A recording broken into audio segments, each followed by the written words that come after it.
Alright, electronic mechanic here. Hope everybody's having a good day. We're gonna take this apart and replace the wheel bearing. I already took the axle nut off, wheel off, of course. Now I'm gonna take the brake caliper and the caliper mounting bracket off. I was thinking about taking it all off together, but I want to lubricate these brakes because they were on here when I got the car, and they look like they could use a little bit of lubrication. So I'm going to take it apart and make sure the slide pins and everything are working, and all that kind of funness.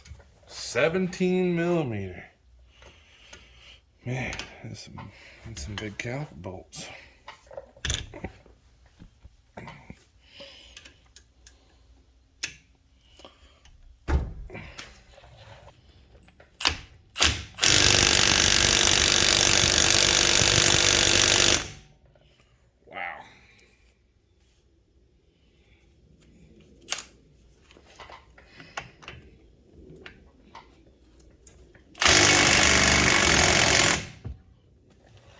I've never seen short shank bolts like this before.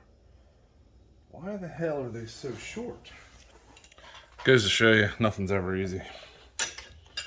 Just when you think, it's just a wheel bearing. Won't take long at all. Won't take long at all, not a big deal.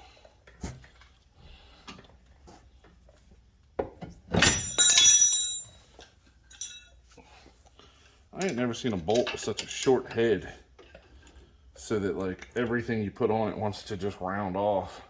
I got the wrench held on because the head of the bolt is so short, it just wants to like round off because there's not a lot of meat there. So I'm gonna hook two wrenches together. Yeah, it just wants to round off. Even with all this pressure on it, I can see it wants to pull, wants to just round off. Damn.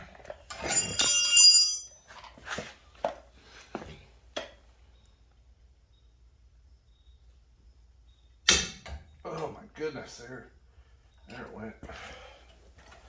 Woo. Sometimes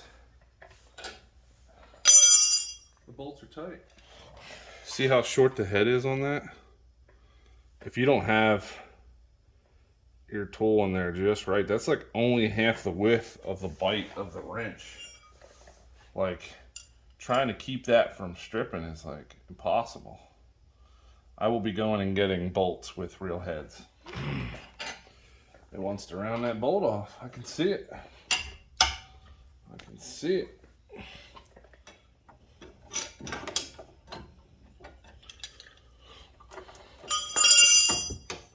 Times like this, things really test your patience.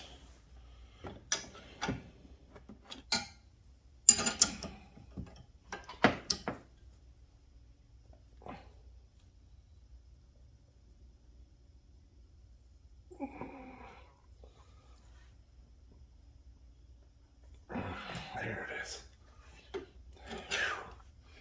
My God. Sometimes, boys. Sometimes.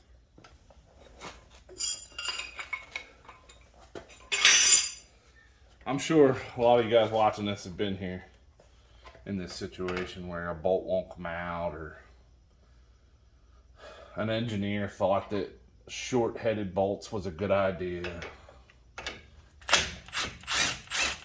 I really don't think that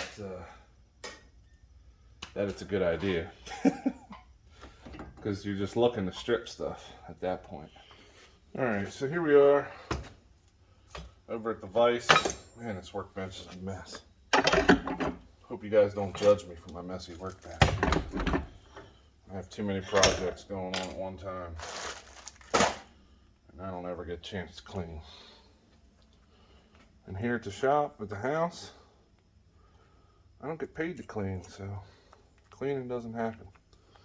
So you want to pull these pins out, and you can see how dry they are. This one's actually pretty good compared to this one. This one wasn't stuck. But what I like to do is I take a rag and I will clean all this gunk off of here and get these things spotless to where they look like new again. Sometimes I'll even run them on the wire wheel and clean them up really well. Since the wire wheel's right here, we'll just show that. So the pin is clean, like new. If you can get it out without damaging it, pull the rubber out. Now this one's really stuck.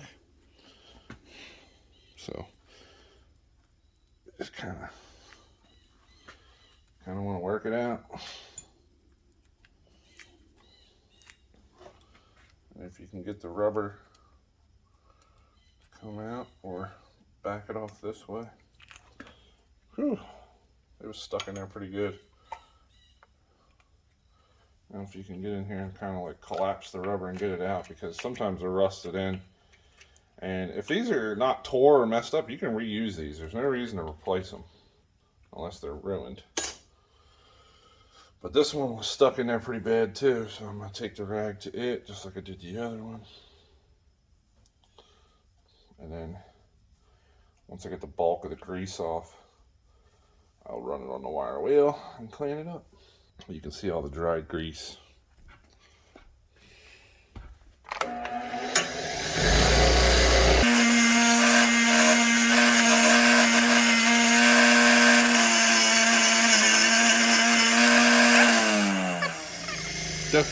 Definitely worthy of being reused.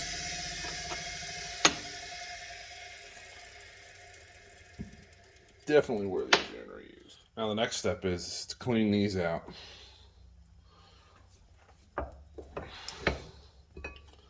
Sometimes that is a little easier said than done. So what I tend to do is I'll put some brake clean down in there.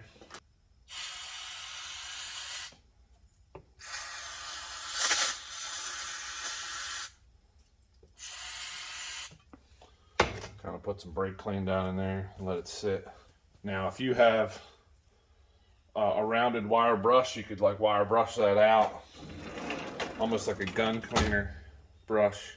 I should buy some of those, but I don't have any. But what I do have is drill bits. And you can find a drill bit that's slightly smaller than the hole. And you can stick that in there by hand, like that. It actually fits really good. And you can turn it. Up so it doesn't move, and you can turn it and it'll actually pull that junk up the spiral and out if there is any in there. And you can up and down with it, and that will that'll pull any kind of excess junk out of there. And that's really all you're trying to do.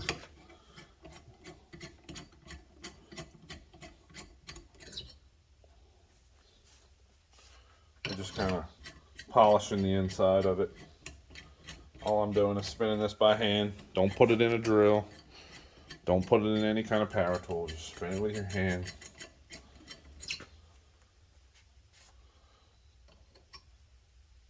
And then this outer lip where the rubber sits, you can take a screwdriver and just kind of clean the crap out of there. And then what you'll do is pop this off of here and just dump it out. And you can put it back in the vise. And we can hit it with some more brake clean. Try to wash it out a little bit more. And you can do all this on the car.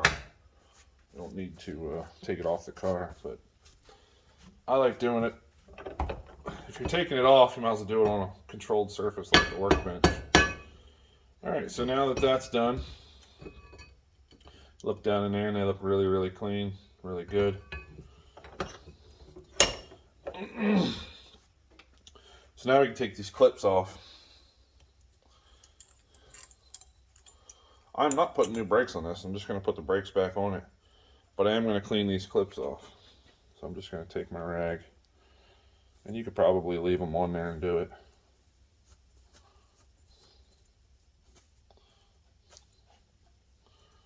I'm just going to get the excess junk off of here where the brake shoes sit.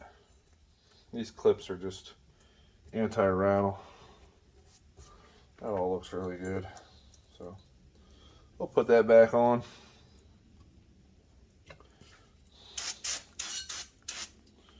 Give it a nice little blast.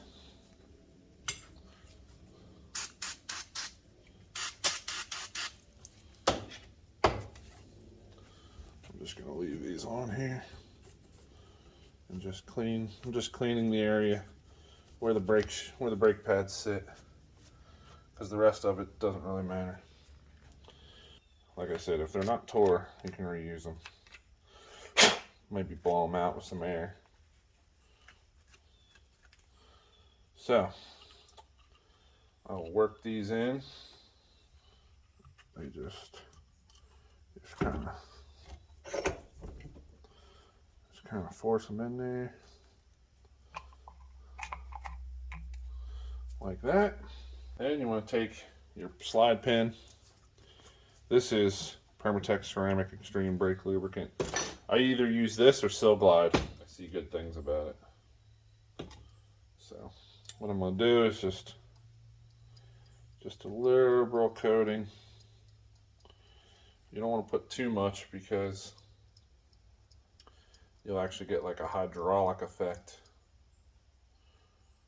in the hole if you put too much in there, and it'll want to push the pin out.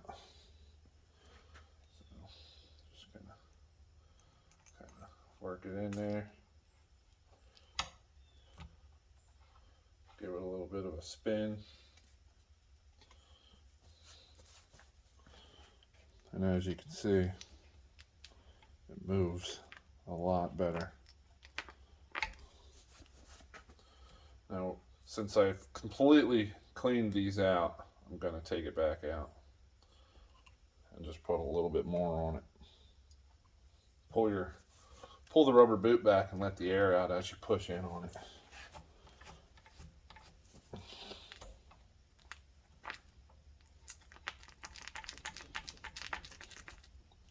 That's awesome.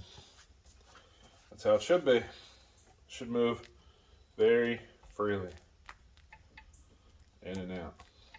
All right, next pin. Nice liberal coating. Pull this one back out.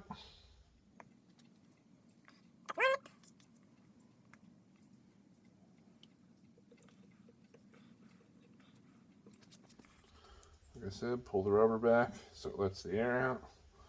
Push it all the way in. Clean off the excess. Make sure it moves nice and free.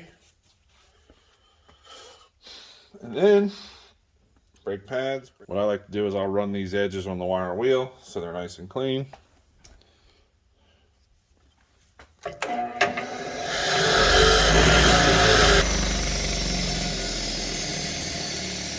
Sometimes I'll actually take these ears to the grinding stone and actually knock some rust off, but these are actually in really good shape, so they don't need it. But you're basically knocking the rust off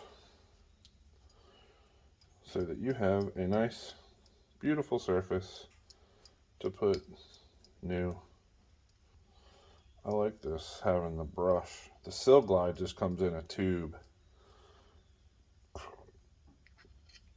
and you don't really have an applicant brush, but I like having that brush.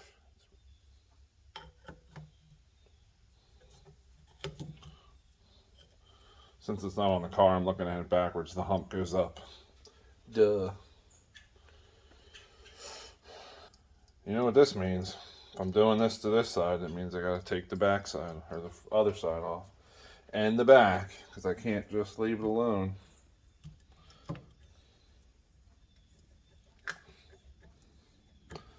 But it's good maintenance. I'm all about doing proper maintenance, and if it makes my brakes work and last longer, then it's all worth it. The only difference is I'm not going to take this bracket off the car. I'm going to just leave it on the car and do it. So this is ready to go back on the car, and that's where we're heading. All right, here we are back over at the car.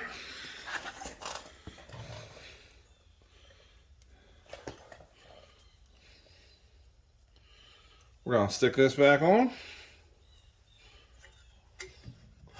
Oh, don't forget, put your rotor on. I didn't really forget, but I have before. Do yourself a favor and try to knock some of the rust out of your rotor.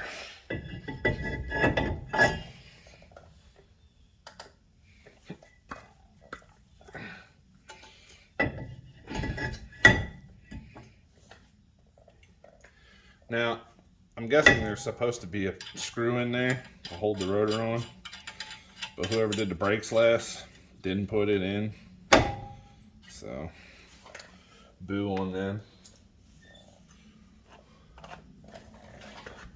But I'm not gonna fold them. Slide your bracket over, put your bolt in.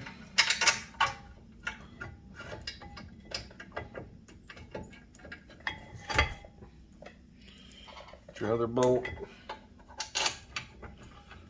put it in,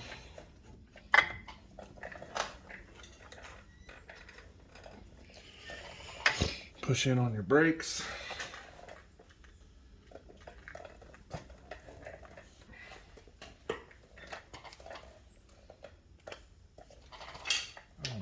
I guess, oh yeah, there we go.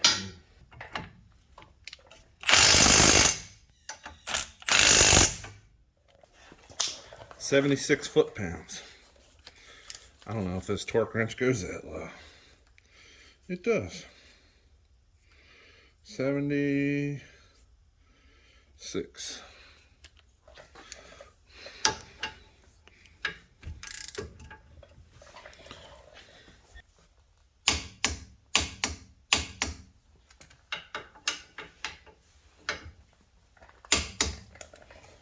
All right. Those are in. Cut our little strap here. Now, I want to put a little bit of lubricant on the caliper itself where it comes in contact with the shoes. So what I like to do is I'll put a little bit on the pistons, and this is Sil Glide, and I'll put some on the back side of this pad where the fingers touch. And all that does is make things move with each other and cuts down on noises and squeaks and rattles and everything else.